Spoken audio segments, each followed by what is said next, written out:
واتبعوا ما تتلو الشياطين على ملك سليمان وما كفر سليمان ولكن الشياطين كفروا. Alhamdulillah wassalatu wassalamu ala rasulillah amma ba'd. Assalamu alaikum wa rahmatullahi wa barakatuh. Brothers and sisters, welcome back to this Q&A with Ustad Tim, Defense Against the Dark Arts. Today inshallah ta'ala we're going to carry on with the topic of possession, ruqya, magic. That's what the series is about. Ustad, recently people have been bringing to light this new kind of notion, or it appears to be new, that the jinn cannot possess the body, and for some strange reason they're just really pushing this. I don't even know what the wisdom behind pushing it is, but you've got people online from various different places and backgrounds, and they're championing this cause, like we have to show people that the jinn cannot possess. I don't even know what the wisdom behind this might be, but they're really pushing on this. So it's confused a lot of people, because some of us we've seen exorcisms, we've performed exorcisms, we've got people in our family who appear to be possessed or whatever have you. Can the jinn possess the body, and why would these people be pushing this argument in the first place? Anyway, why is it important to them? Okay. Bismillahir Rahmanir Rahim. Alhamdulillahi Rabbil Alameen wa salatu was salam ala abdillahi wa rasulih nabiyyina Muhammad wa ala alihi wa sahbihi ajma'in.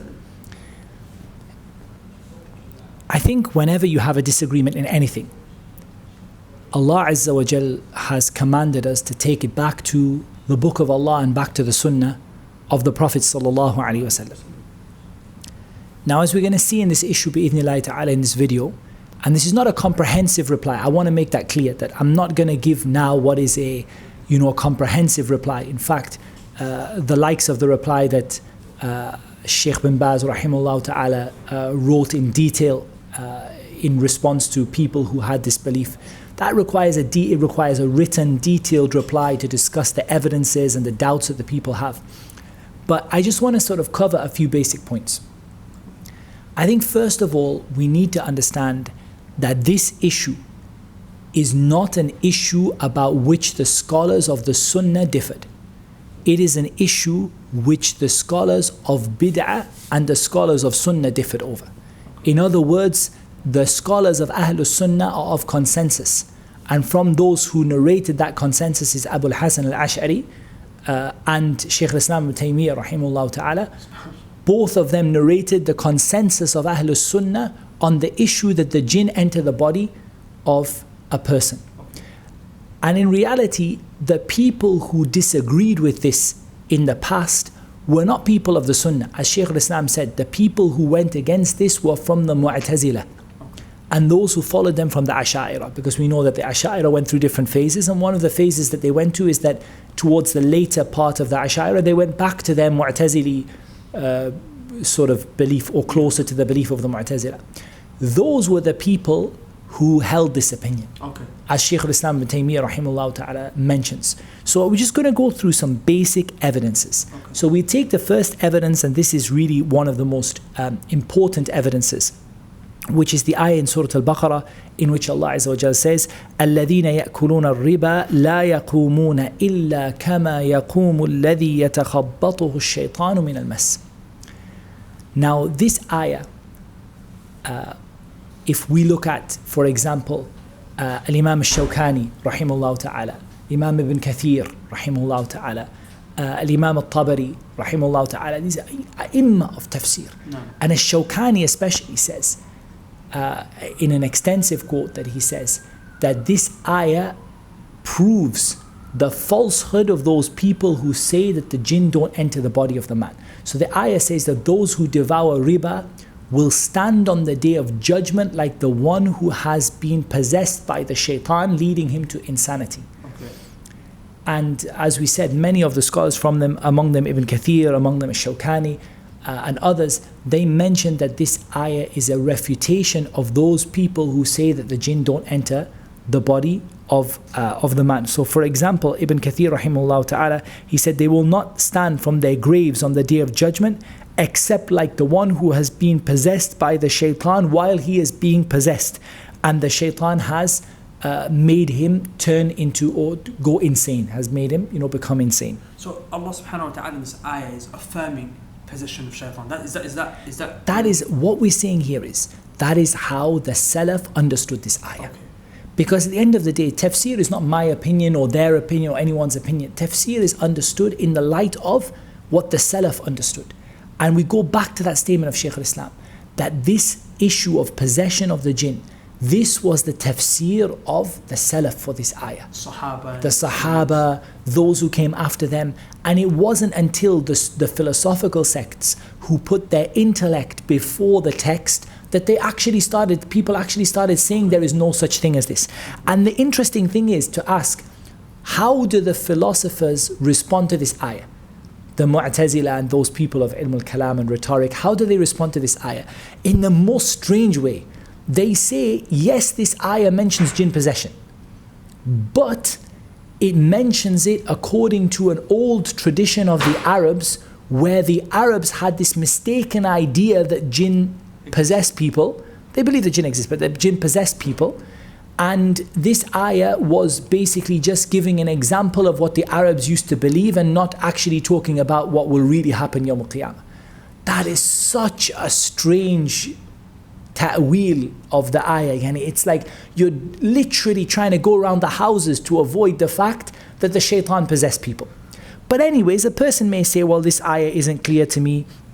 They may say that, I don't understand the ayah in that way. This word, يَتَخَبَّطُهُ الشَّيْطَانِ, it's not clear that it refers to jinn possession. We would respond to that and say, look at the tafsir of the Sahaba and the Tabi'een and those who came after them, because those are the people who understood the Quran. And that's what they understood. But anyway, let's move on to another proof, because perhaps this is not enough for a person.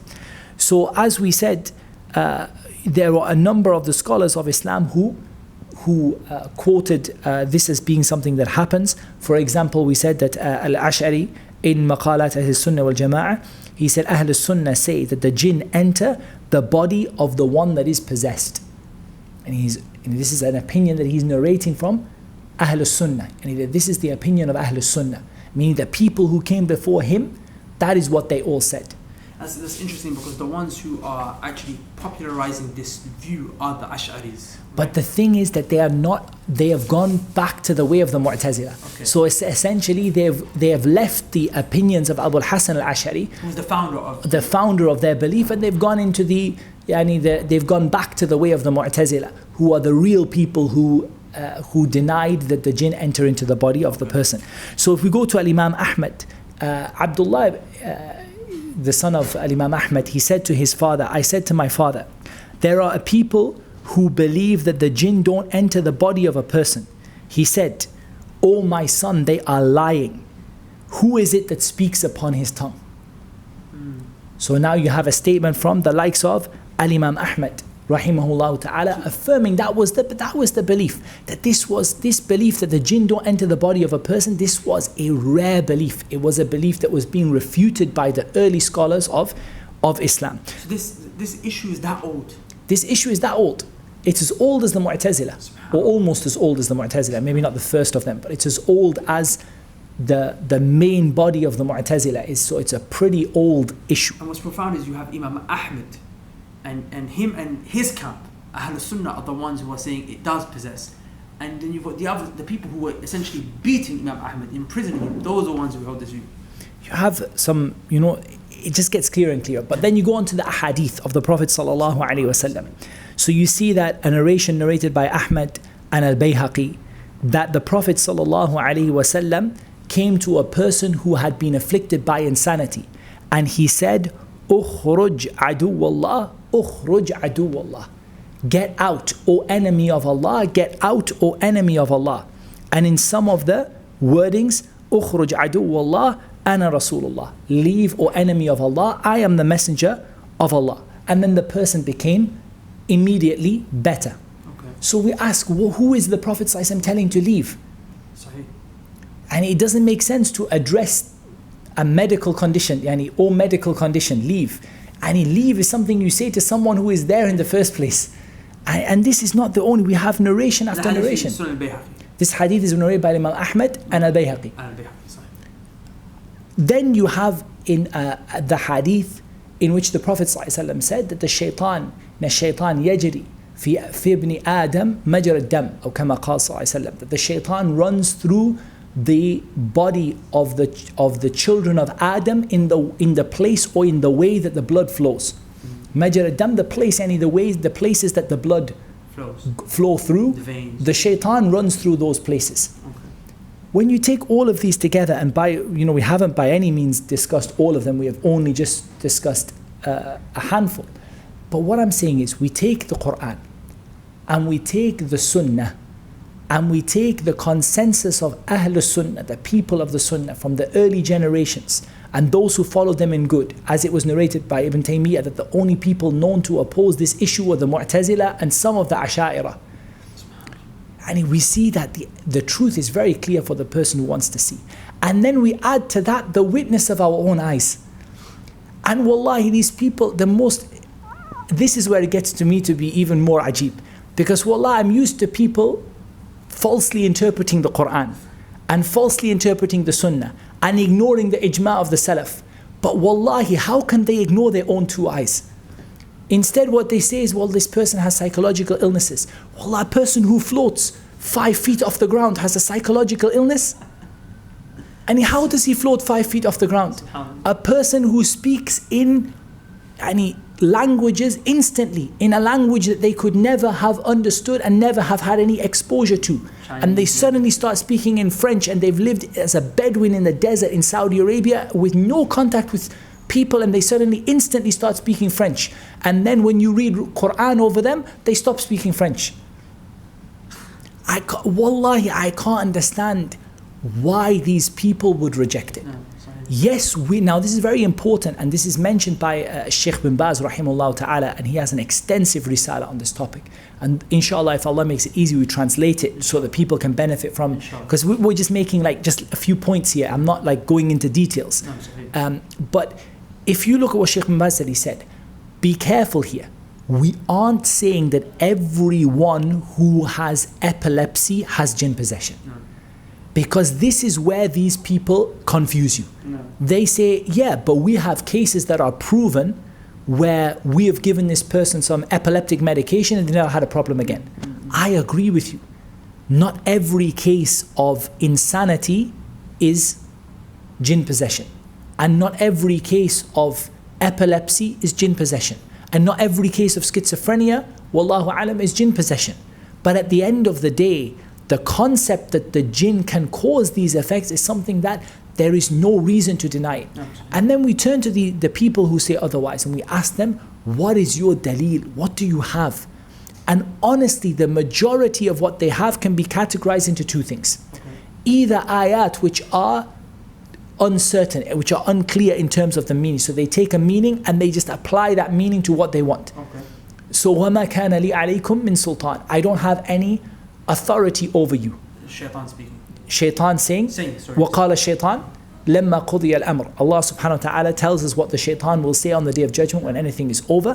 وَمَا كَانَ لِي عَلَيْكُم مِّن سُلْطَانٍ. One of the things he will say is, I didn't have any authority over you. What does this have connection to jinn possession? And which of the scholars of tafsir interpreted this ayah as negating the possibility of jinn possession? Then we see that the one that is being taken control of, in reality, the shaitan doesn't have sultan over them. Because the shaitan doesn't have control of the aqibah, of what will happen in the end. And the one who's been possessed by jinn possession, the shaitan doesn't have control over what will happen to them in the end of the situation, whether Allah Azza wa Jal will forgive them, whether Allah subhanahu wa ta'ala will punish them. That's not in the hands of the shaitan.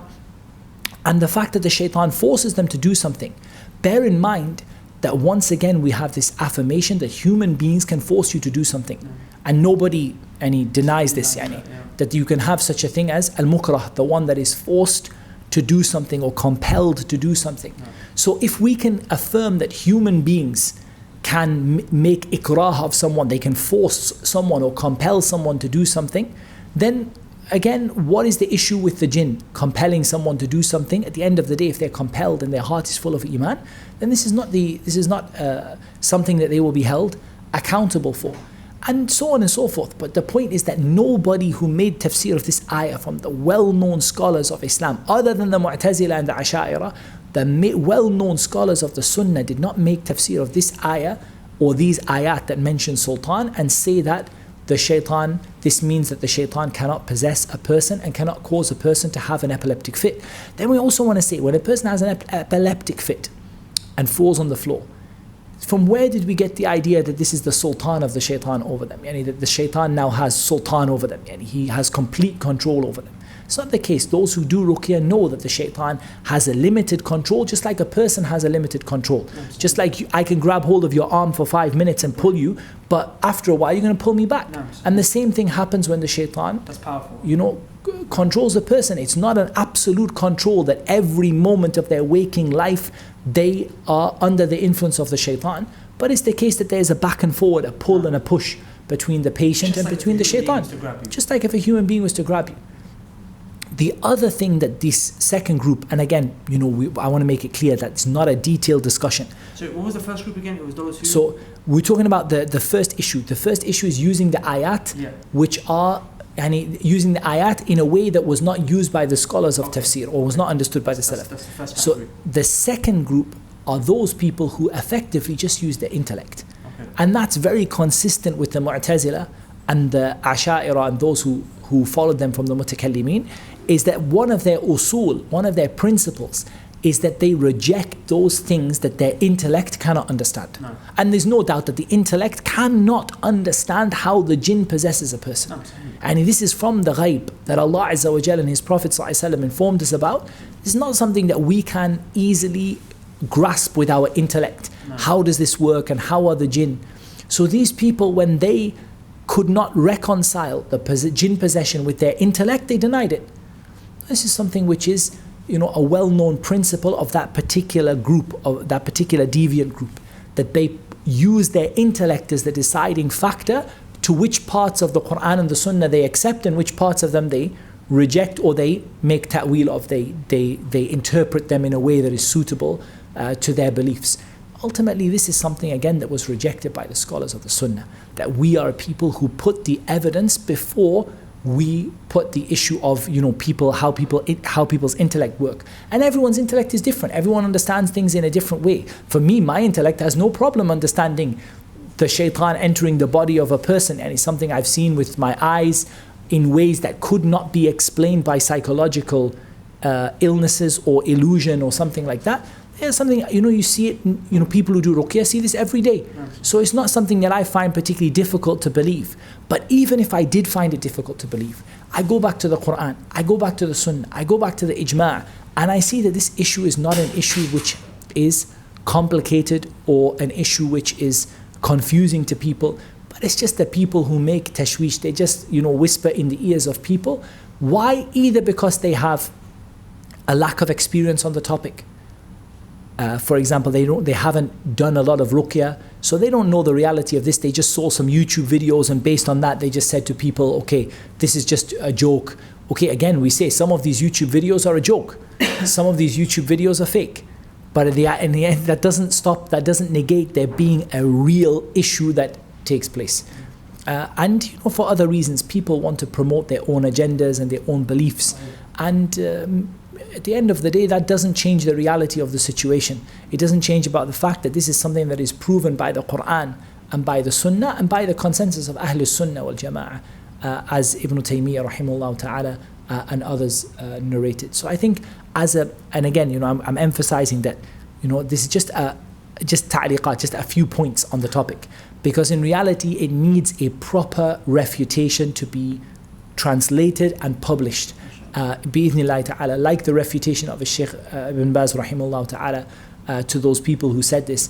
We want to sort of put something forward with academic references and evidences and discussion of their points and breaking it down point by point.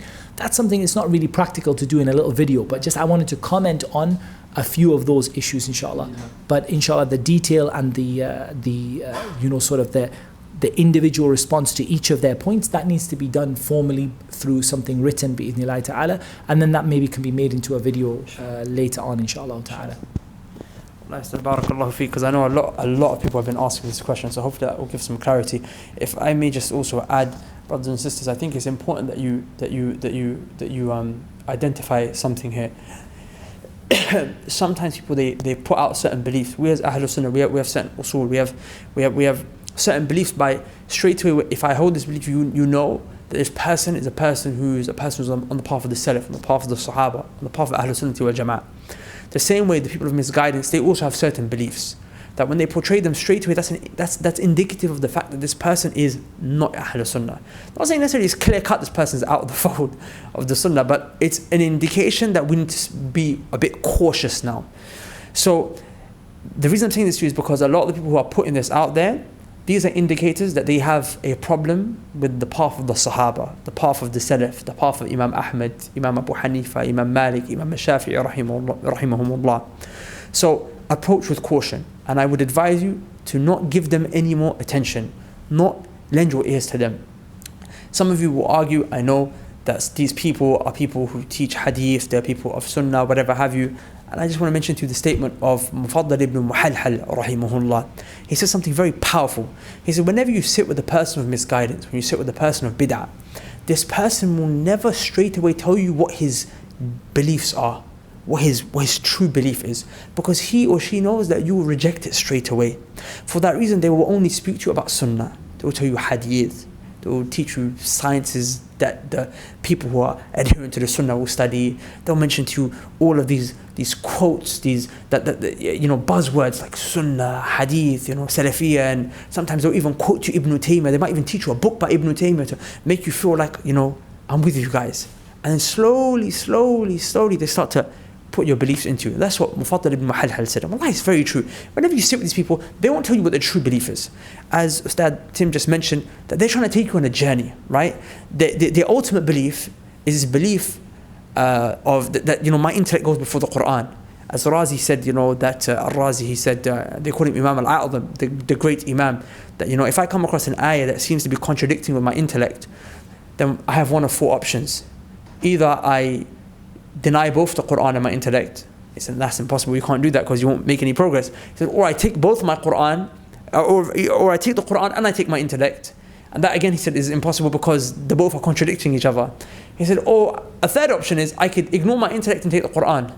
He said, no, that's wrong as well. Rather, what is befitting is that you ignore this ayah, you take your intellect, and some will refuse to even have an interpretation, or they will do a ta'wil, they'll change the interpretation to go in line with the intellect. Well, that's a big problem. Right, that's a big problem, because there are things that only Allah subhanahu wa ta'ala has encompassed with His knowledge that we haven't. Things of the unseen that we'll never know about. Maybe we can ask Allah when we get to Jannah, we can ask Him how did it happen. But right now, we're told to believe. Right? We're told to believe. And these people, they go against that. And because of it, many problems come. They will tell you the Quran is not even the speech of Allah. Some of them will tell you the Quran is what? It is the speech of Jibreel alayhi salam, the speech of the Prophet sallam. Some will even say the Quran is the speech of the trees. Well, they dispute amongst themselves. They will take you to a belief where they will stop believing in the names and attributes of Allah. They'll tell you Allah is not al-wadud, Allah is not all loving. They'll tell you cannot ascribe love to Allah. How you're comparing Allah to the creation? Funny things will come from this, and it's just it's like a snowball effect. So from the beginning, take these indications, be cautious, okay, and don't listen to these people. It's actually not permissible to listen to people of misguidance in such a way.